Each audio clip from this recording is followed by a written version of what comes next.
Bank, and of course, Missouri Tech Corporation there. So today we're going to hear a presentation from Shelly, whose business is Remix by Simply Shelly. Right? Remix Designs? Simply Shelly Designs. Sorry about that. So without further ado, come on up. Can you hear this? Try that. Can you hear me? It doesn't sound like Yeah. You may need to put it a little closer. No, it's fine. There There we you go. go. We got it backwards. Just shepherd. Can I help? Yeah, no, that's fine. Good morning, everybody. I'm Shelly Meads with Remix by Simply Shelly Designs. I've met most of you guys and everybody's been very helpful. I wanted to just kind of give you an idea of what I am. I repurpose old items into creative new home decor. That's how this all started. Then I went into interior decorating. I would like to be home staging, but as you all know, the home sale market right now is kind of crazy. No time. And then I started remixing. And I'll get into that a little bit later. Did you turn it on? On this side? I'm just machine stupid. No. Okay, thank you.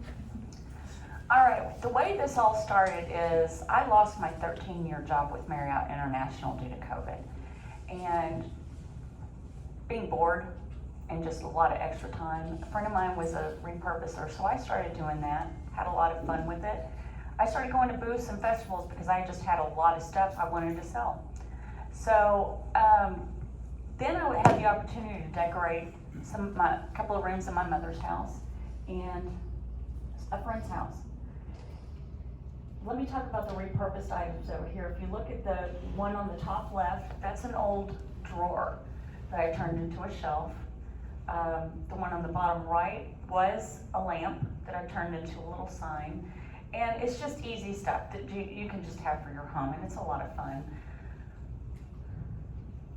This led to my childhood dream of becoming an interior decorator. Since I was in 3rd grade, my mother always used to say that I was going to be an interior decorator or an architect. I used to always draw houses and put the furniture, draw the furniture in there where it needed to be. And I did that until high school. I took classes in high school and in college, and then CAD came along. I couldn't draw anymore. It was all on computer. Didn't want to do that. So I kind of gave that up. Shouldn't have. That's really what I want to be doing. The one on the left is the room in my parents' house. And I want to give you a little snippet. The cactus, a friend of mine was throwing that away. My mom was walking past her house and said, "Do you want this?" I was going to record this. It's recorded. Okay. And I said, "You don't need to be throwing this away. You need to sell that. This is good stuff." She said, "Okay, you can have it for $5. Okay, sold. I said, "You have an empty wall? We need to put that there." So the one on the right was a friend of mine's. He had a completely empty house. Ex-wife took everything. And that one was a lot of fun because it was empty. The room that you're looking at is the living room, and it is a huge room and had a lot of fun with this house. Simply Shelly Designs was what I was using just to repurpose, and then it became Remix by Simply Shelly Designs LLC. What Remix is, basically I will go into your home and take items that you have already if you don't want to start you don't want a full interior decorating job. Maybe you don't want new stuff, maybe you can't afford a new decorating, or you just want your stuff mixed up, different look. In fact, I am working with a client that I met here in Michelle, right here. She came to me one day, a couple of weeks ago, and said, "I am a chronic buyer. I have a room full of stuff that I love, and I don't know where to put it in my house. I can remix your house." She is now my client. We're having a lot of fun with it. She's got a lot of good stuff. We got lots of good places to put it, and we're working on that. Some of the problems that I've had so far is I was giving away too many ideas and too much information at consultations without securing a contract. first consultation that I had, I was walking around their house saying, oh, we could do this, we could do this, we could do that. They did not sign with me. And I think probably they took my ideas, which didn't help me at all. Also, which goes right along with that, I'm not setting up any parameters of contracts or agreements before the consultation. I've learned my lesson. Brad Withrow helped me with that, taught me that I need to have that in place. And then also, because I've been out of a job since August of last year, I was on furlough from April to August and then lost my job in August. I have not had any money. I have not had any income coming in. So I really don't have any investment money for this. So one of my problems mainly was that I haven't secured any job to keep money coming in while I was trying to establish Remix. Problems with the Joplin market. There are some good designers in Joplin, but they're expensive. And most of them aren't available on weekends. Michelle and her husband, Michelle works during the week, her husband works at night. I can't be in their house while he's asleep. So I offered my services to her on Saturday. I'm fine with that. It's working out well. And then they don't offer my specialized service of Remix, which is totally different than interior decorating.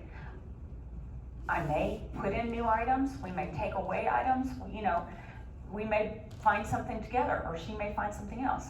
So, and I think remixing is a lot of fun. I like doing the interior decorating, but the remixing is fun, just to see what people like that they have in their house already. My goals: to increase my network, which this is a great opportunity for me to be doing just with Million Cups, to complete interior design courses, and become proficient in customer consultations and negotiations, including pricing strategies. What I've done so far: began networking and putting myself out there, became Remix by Simply Shelly Designs LLC. I've obtained my EIN, obtained a Google business account and Facebook page, which I need help with, enrolled in MSSU classes to refresh my design knowledge, and I am working on that right now. The questions that I do have: how do I price my services? By the hour, by the room, by the project? How do I judge my worth and compare to the established designers as far as pricing goes? And contracts: what forms do I need and where do I find these?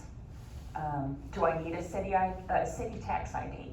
And do I need a business model at this point? I'm not sure if I need to start out with a business model and try to go by that, or if I need to really figure out what I want to be doing and then put that in place so I can follow it at that point.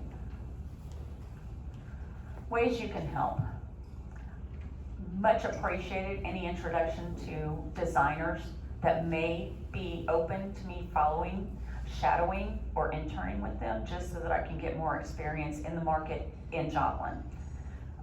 Suggestions of other jobs so that I can get income coming in that would be part of this industry. Financial advice and investors. I've heard Skylar talk about angel investors. I don't know if that's something that would even be open to me. How to increase sales and decorating opportunities without an advertising budget.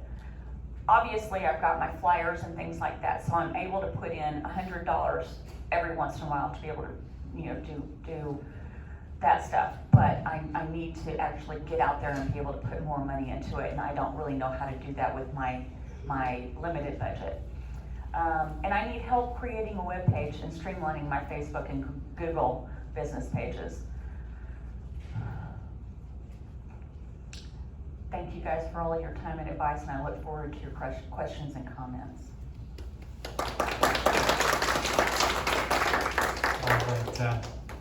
All right, Shelly, really quick, can you clarify, so you're doing the remix, and are you, piece of your business, are you also doing just a standard home design as well?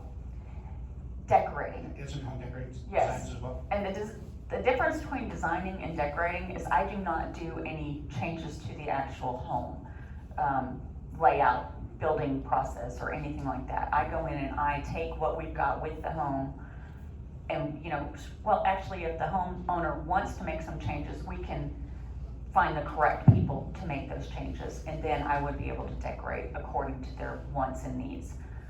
But no, decorating, what was your question again? I'm sorry. That's exactly what I was just. Okay. little more expansion of the services. Yeah. Okay, let's open up for questions.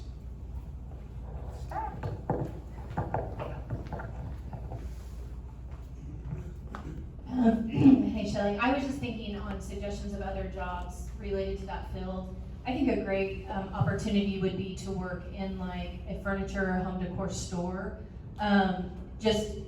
My family had a furniture store. I think you'd just be in touch with people's needs, in touch with what the styles and trends are, and it would be just a good way to just keep up on those type of things that are coming through. Some of the stores like Miss Daisy's, they do some staging, so that might be a way to, a store like that that also goes into the home to help stage homes, maybe a way to get some of that experience. Okay, thank you very much. And I think she's hiring now too, isn't she? Yes, and normally she is hiring. Yeah. That's a very good comment, thank you very much. And I've thought about doing something like that. Part of my problem is I've got a bad foot, I can't stand for very long at a time. Also, I'm not trying to say that I am a cheap designer at all. That's another thing I need to get across to people. I am a budget buyer.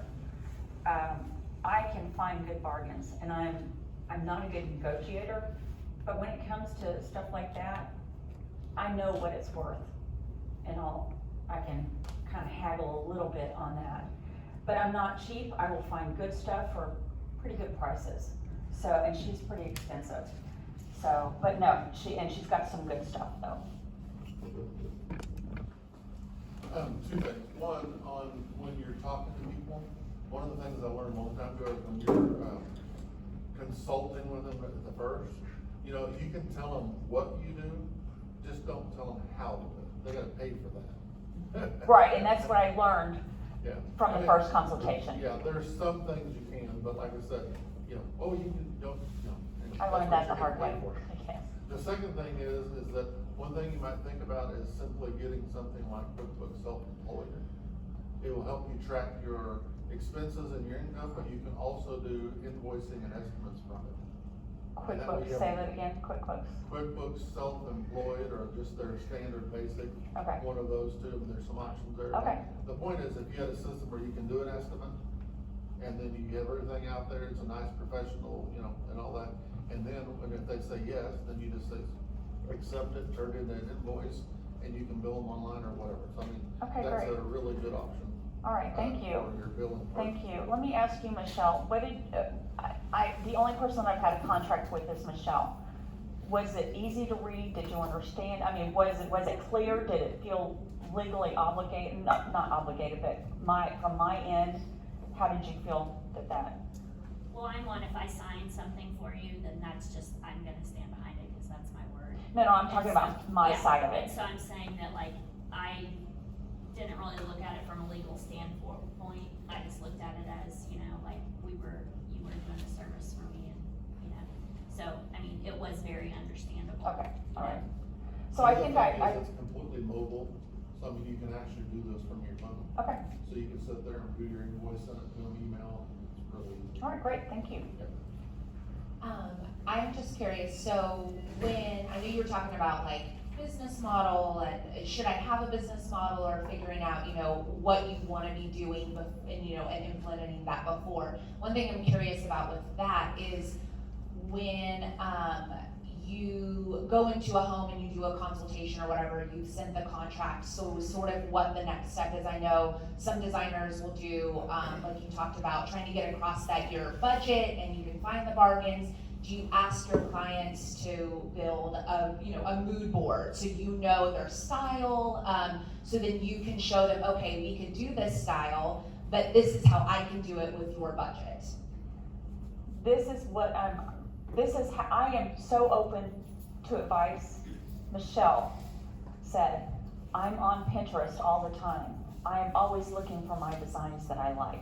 I'm gonna invite you to my Pinterest. That's what we're gonna do from now on with all of my clients. No, that's awesome, yeah. Okay, I have a couple questions, Shelly, good presentation. The first question I have is, who's your target audience? Do you know? Because I I know you're trying to work with people with budgets, but are your customers higher end? Are you wanting people that maybe live higher end, doctors, lawyers, people that live in Arbor Hills, Briarbrook? Or are you looking for anyone that has a budget? Anyone, any level, you know, of any price point. Yeah. Problem is, with those higher buyers, they're going to go to the more expensive, more established, because they've got more of a budget and they can afford it, and they're not really looking for more budget. And like I said, I don't want to come across as cheap, because I'm not, because I will find you good stuff. And I feel like I do have a talent for this. But yes, I would like to get to that point eventually. Okay. Second question that I have, this is just coming from a marketing standpoint, is brand recognition is massive. So understanding that you don't necessarily have a budget for marketing, but that's really important for any business owner. If you can't establish a really good web page with good feedback, with good information, good photos, anything like that, people will most likely skip you over you and not shop with you because they don't necessarily connect with that brand. And so that would be my only suggestion, is finding the funds to do those things, because that's really important for any business owner. I absolutely agree with you, and we've already talked about getting together on this and on some other things. So no, I absolutely know that. The problem is the budget, my budget.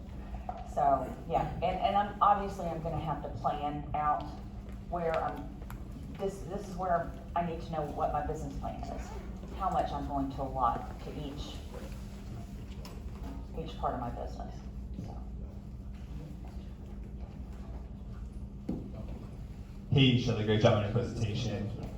One of the questions I have is, you have the design remix side of things, or decorating a remix. When you talk about remixing, you go into a space, are you looking at things that you're like, hey, let's refurbish that, or let's do a whitewash on that, or let's sand that down, or we can find other stuff in the house that's not being utilized? How do you remix? Because when I hear remix, I'm like, oh, you can take old furniture and do something cool with it. And in that sense, if that's the case, on the side, are you taking on projects for people to be able to bring in some income? Absolutely, that's my repurposing. That's how this all started. So I don't refurbish furniture, but I can find somebody that does a good job with it. And I even have people that are my friends that do stuff like that I trust. But yes, absolutely. If someone wants to do a whitewash or something like that, that would fall more into the interior decorating than the remix. But yes, we can take away things, we can add things, and it can be just a combination of everything. My services depend on what the customer needs, or wants. I think maybe what might help, there's a business development framework called Lean Canvas. It came out of Silicon Valley. It's methodology, and the idea behind it is to fail fast, so that you can either pivot or kill an idea and you don't lose money. And so the Lean Canvas is a one-page business plan.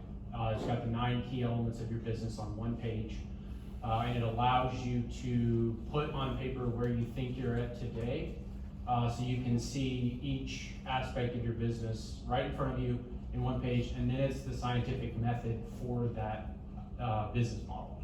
And so the goal would be to have customer interviews. They're very difficult to do because you have to be completely unbiased in these customer interviews. You want to find somebody that could be a potential client and ask them questions to solve the hypothesis you have in your Lean Canvas. You can't lead them. So you have to ask questions that can't lead them in a direction that you think is the way you want to go. These interviews are very hard to do because you naturally are biased about your business plan. When you put it on there, you assume that it's correct. But if you can unbiasedly have these interviews with folks, you conduct literally 100 customer interviews with people, and you ask questions about pricing, and you're not trying to land a sale, you are fact-finding for your business. And so as you go through the Lean Canvas, what will happen is ideas that you think is your model now will die in the customer interview process. You figure out I thought that was a really good idea, but I talked to 100 people and only one agreed with me, which is surprising.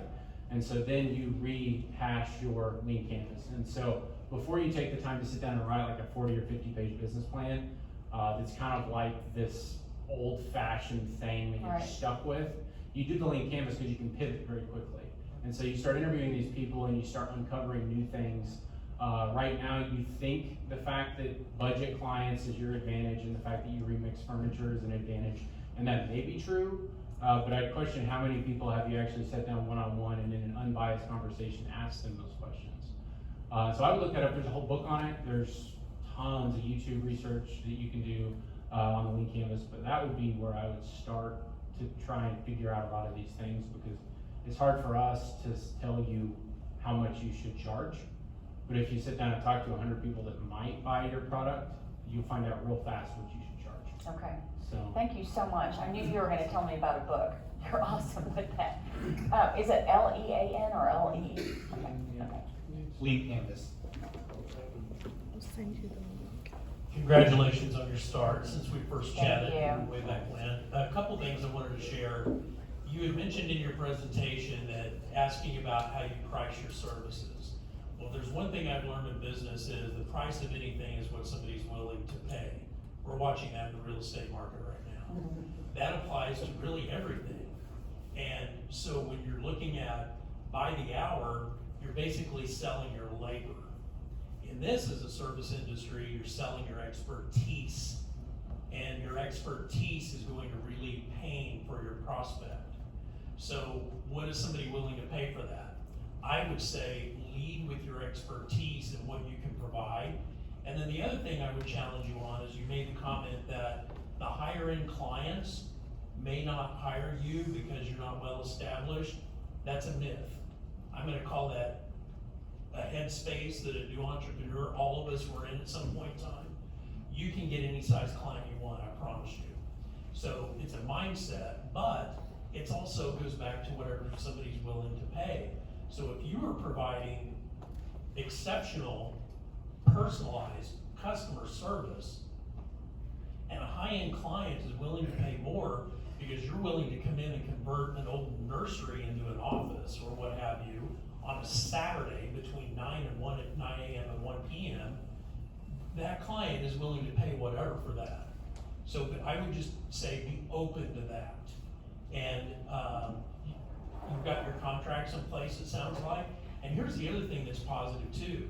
Since Michelle is your client, you've got traction now. You've got a testimony. You've got somebody that can vouch for your services and your professional services. So I don't mean to rain on you. It's just that I know sometimes when you start a business, it's a struggle. But when you're an entrepreneur, you slowly discover that you have wings that you never have before.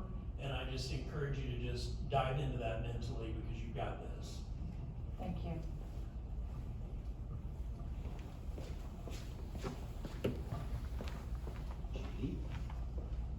Great presentation, Shelly. So you mentioned how to increase sales and decorating opportunities without an advertising budget. The first thing I would tell you is expand your contacts like crazy.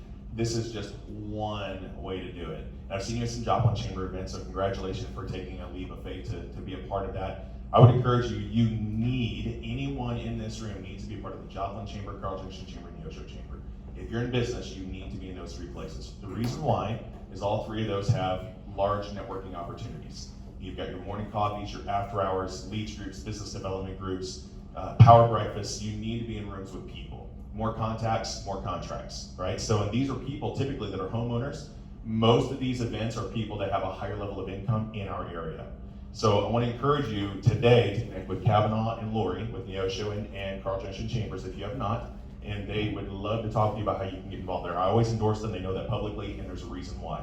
I always endorse Doug and Joplin Chamber, and there's a reason why. Again, more people. When you're a small business owner with a limited budget, I can tell you for less than $75 a month, you can be a part of all three chambers, okay? You need to be there. Find $75 a month. And if I need to gift it to you for your first month, you got it. Don't make me cry in front of everybody. I understand that. That's what it is. It's my budget that but you're right, if I can break it down, When you're ready, let me know. Your first month is on me. thank you. So one of the things that, just as a consumer, that would attract me to a designer would be seeing the transformation. So showing what you do, even if you can get a few people to just be like, hey, can I just reset your room and show what I can do? To me, it wouldn't matter what your experience is. Honestly, if I liked what I saw, and so also the power of that social media that is telling those stories. So little videos that are telling, like, showing, like, how can you reset your dining room table with what you have? Right. Just educating people and giving them the idea. They're gonna, if they like what they see, that's gonna be worth more than you can just sell someone that doesn't know what you do. So I know that's hard when you're just getting started, but gathering that content of showing what you do is probably one of the most powerful things, and just like building your brand. That's what people are gonna look for when you have your website, just showing the before and after, like what you can do to transform those spaces.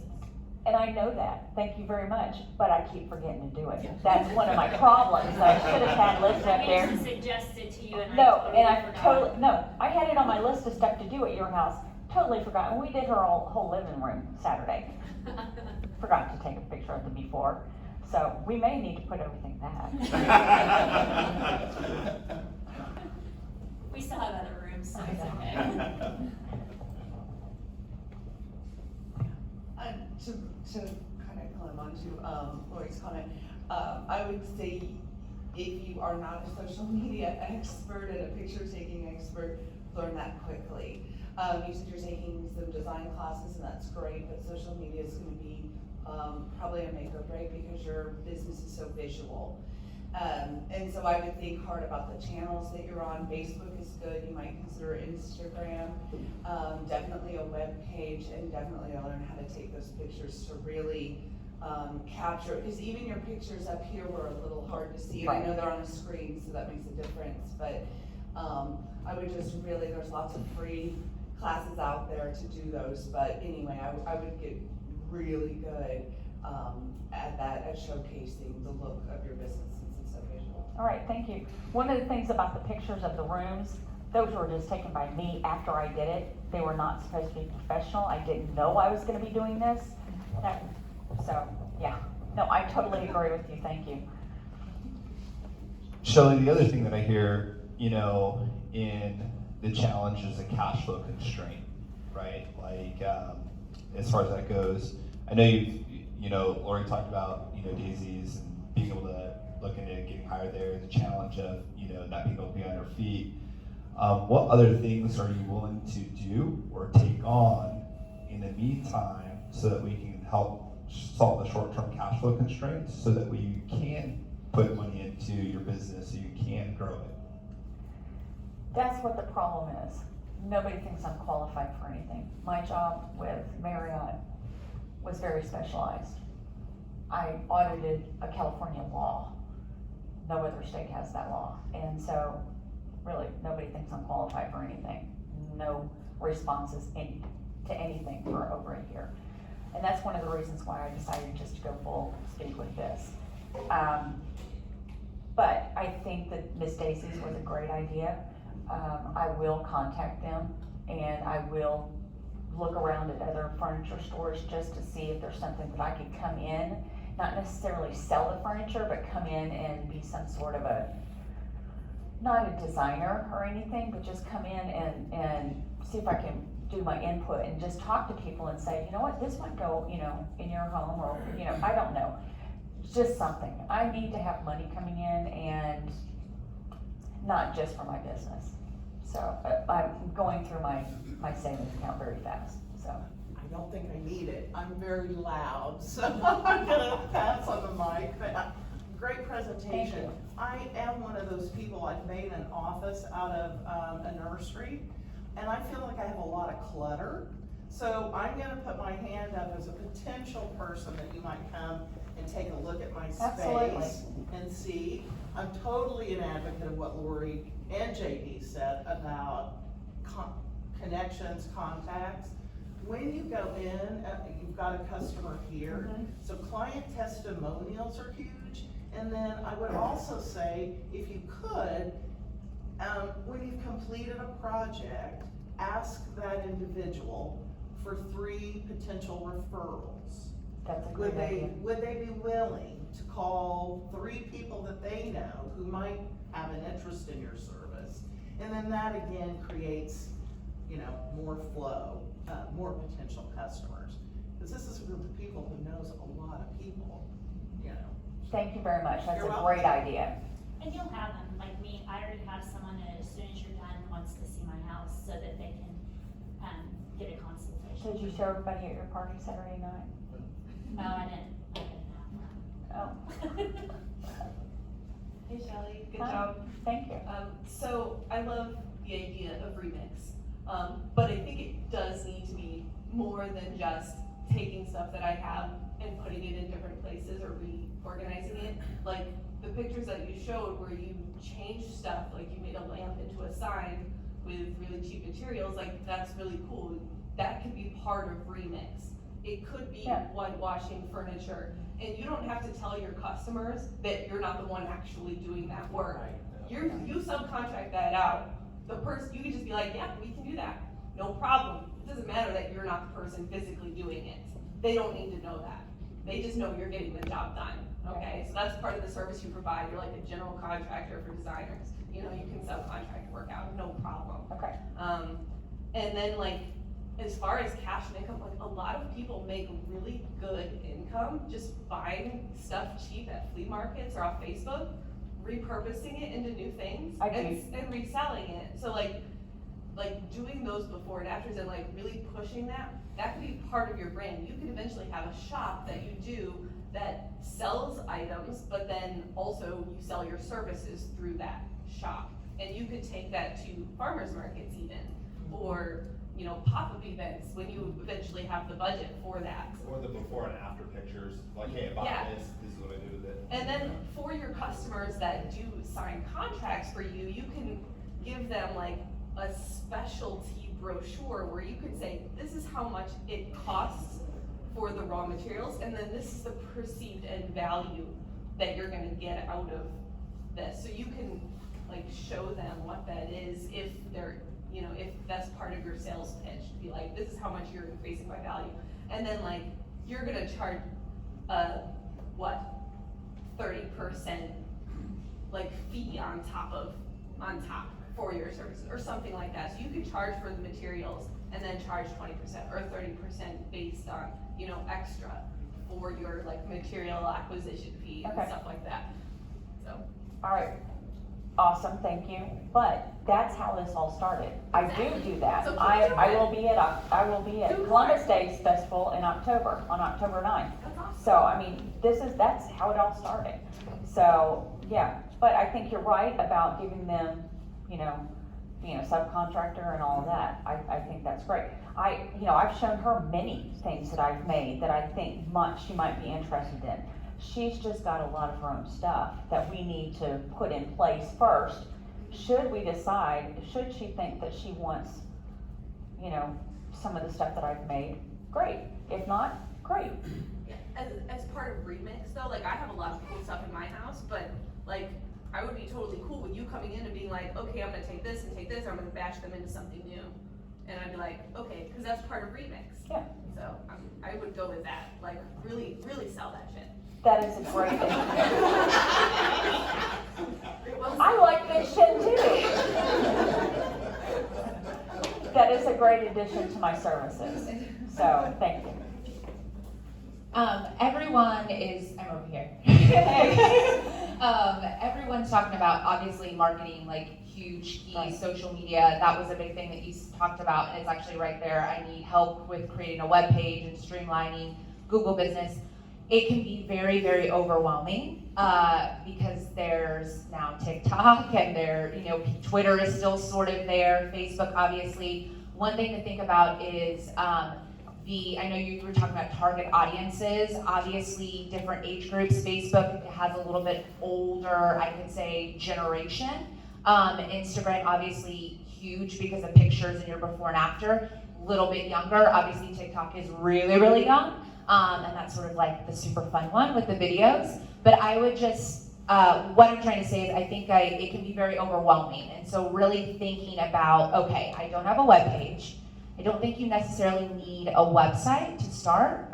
Google business pages could be your website, landing page, because when you first start out, when you start thinking about, okay, these are all the things that everybody else has, start slow, because there's a lot, especially because you're learning, like, I want to learn how to take good pictures, I want to learn how to use Facebook, I want to go live. Really think about, you can get there. So start with a Google business page, start with a Facebook, and start there. Then slowly, or maybe you don't do Facebook and maybe use Facebook as your web page, but it can be all very, very overwhelming, especially when you're learning. And so try not to focus all of your energy on all of the things and sort of pick, okay, this is what I'm going to start with. This is what I need so people can find me, which is key. And then from there, I'm going to, use my resources with groups and people in the room to help me with this so I can get better at it, and then I will slowly add as I go. Okay, thank you. I do have a Google page. It's a static web page. I need something that's more interactive. Yeah. And so I am on Facebook. I have sold and I do have items on Marketplace. Not trying to say anything bad about anybody on Marketplace, but there's a lot of flaky people on Marketplace that will say, I want it, I'm very interested, and then never contact you back. So, it's a little difficult and very kind of heart-wrenching when things like that happen. So, yeah. Shelly, I have one thing. I think Lori talked about this a little bit, but as I'm gonna piggyback off Kavanaugh and say, just stick with one good platform when you're first starting out. So maybe that's Facebook with Remix, and it's your people that maybe have a lower budget. That's who you're marketing towards right now. Trial by error, right? If it's not working, then maybe you start to market towards the higher end clients. But my recommendation to start out is maybe offer your services either free or at a discounted rate for an X amount of people in different homes, maybe some higher end clients or some lower income clients, and you have a good collection of photos and imagery to show people of these are the things that I can do with this. And maybe you provide that business for free, but the requirement is that they post it on their social medias, tag your page and say, oh my gosh, Shelly came in and redid my house and I'm in love with it. Please reach out to her, so you can get your house remixed, or whatever your tagline is going to be. So those are just some simple marketing suggestions that I recommend, is maybe just starting out doing some free or discounted services for people so you can have that imagery to fall back on for potential clients when you're booking. Thank you, that's a great idea. I have given Michelle a discount because she is my first client. She contacted me here. I do want the referrals and everything, so I've already started doing that. And I think this is gonna be a good fit right here. So I will continue to do that. Like you said, that's a great idea. That's basically exactly what I was gonna say. If I was you, I would think of the quote-unquote loudmouths on Facebook, the people that can just post a picture and they get 400 likes. I would approach them directly and offer them that, instead of people that don't have a big presence on Facebook. I would go straight to them and probably offer to do it for free, or if it does get too heavy, hey, I'm gonna have to charge you for this, if that's okay. Because they're gonna be the ones that when they turn around and talk about you, they're gonna be doing your advertising for you. They're gonna be your referral source. It's not gonna be you saying it, it's gonna be them. They're believable. Everybody already believes them anyway. So that's exactly what I would do if I was you. Thank you.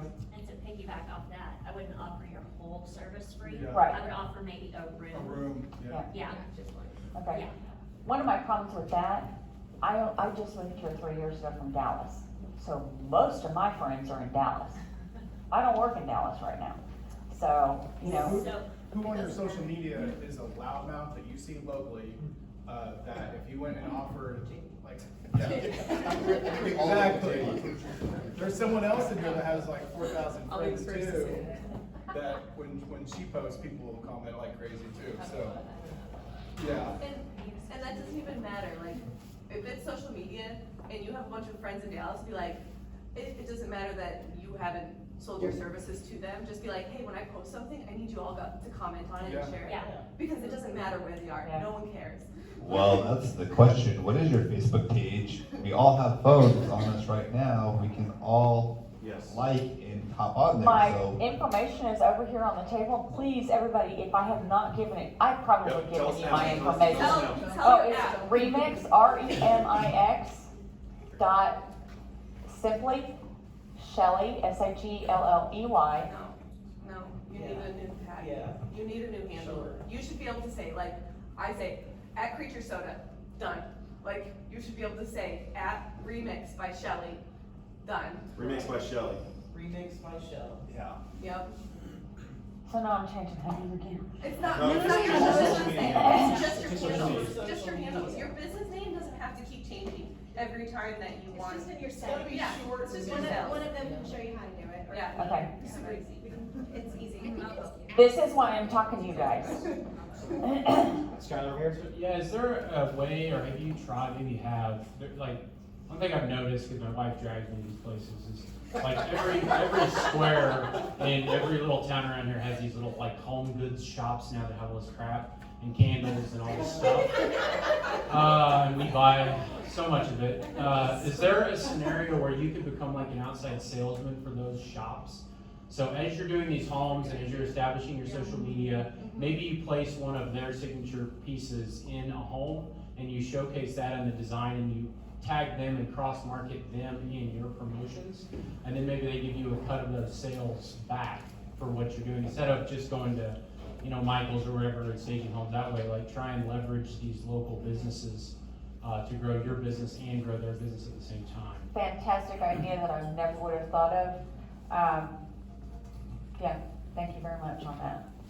And I know a lot of y'all have heard me say to people that have given presentations, I want to partner with you. Just like Lyra and Bugs R Us, or, things like that. So, yeah. Do we have any other questions? Okay. Thank you, everybody, so much. So I think you have a lot of great ideas, Shelly, that you may need to go back and watch this video so you can take some notes. I'm hoping it recorded on here too. So. Yeah, a lot of great stuff in relation to kind of marketing, how you present yourself, and then in terms of the pricing, actually talking to people to figure out which services, right? Get the premiums and which ones you're not focused on, things like that, and then, software. So thanks so much. And I find it really interesting because, of course, you're in a situation which so many others are with obviously COVID having kind of caused a major disruption. And one point I want to bring up is a colleague of mine at Southern, she's a marketing professor. She had a similar scenario where her husband lost his job due to COVID. So she actually kind of went, she did more kind of crafty type, but still kind of a visual. And she kind of became the social media kind of like expert by watching a lot of different people. And she had a phenomenal year last year. Supplemental income, so I'd be happy to put you in touch with her. Absolutely, She's very thank passionate you. about helping people, so. Thank you. We can connect, and she might be able to help you with some of those things, some of the freebie things to watch and really learn about the social media on top of all these comments you've had. So, Thank you so much, everybody. I appreciate it. And please pick up my flyers if I haven't given you, or my cards, or pick up a bunch of them and start handing them out. all right, thanks so much.